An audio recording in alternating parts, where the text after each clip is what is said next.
ওকে, এবার হচ্ছে আমরা কিছু ইসলামিক নলেজ গ্যাদার করার চেষ্টা করি।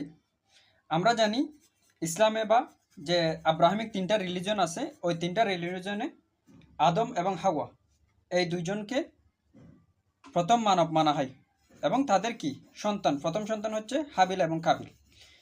আমরা জানতে পারি এই হাবিল এবং কাবিলের মধ্যে একটা অনাকাঙ্ক্ষিত ঘটনা ঘটে, অর্থাৎ একজন আরেকজনকে মেরে ফেলে। এখন আমাদের প্রশ্ন হচ্ছে কে কাকে মেরে ফেলে, এটা কিভাবে আমরা সহজে মনে রাখবো? সেটার মনে রাখবো হচ্ছে এভাবে। প্রথমে মনে রাখি হাবিল এবং কাবিল হচ্ছে দুই ভাই। এখানে একজন আরেকজনকে হত্যা করে। কে হত্যা করে? কাবিল হত্যা করে। কে হত্যা করে? কাবিল হত্যা করে। সেটা কিভাবে মনে রাখবো? কাবিলের মধ্যে কি আছে? ক আছে। ক দিয়ে কাতিল বা কতল। কতল অর্থ কি? হত্যা করে না? তাহলে কাবিল কতল হত্যা করেছে। কাবিল কি করেছে? হত্যা করেছে। কতল অর্থ হত্যা করা।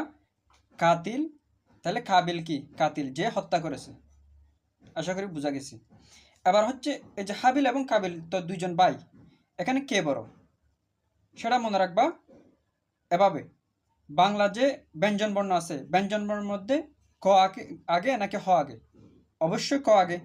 তাহলে ক হচ্ছে বড় বা কাবিল বড় এবং হ দিয়ে হাবিল, হাবিল হচ্ছে ছোট। আশা করি এটাও বোঝা গেছে।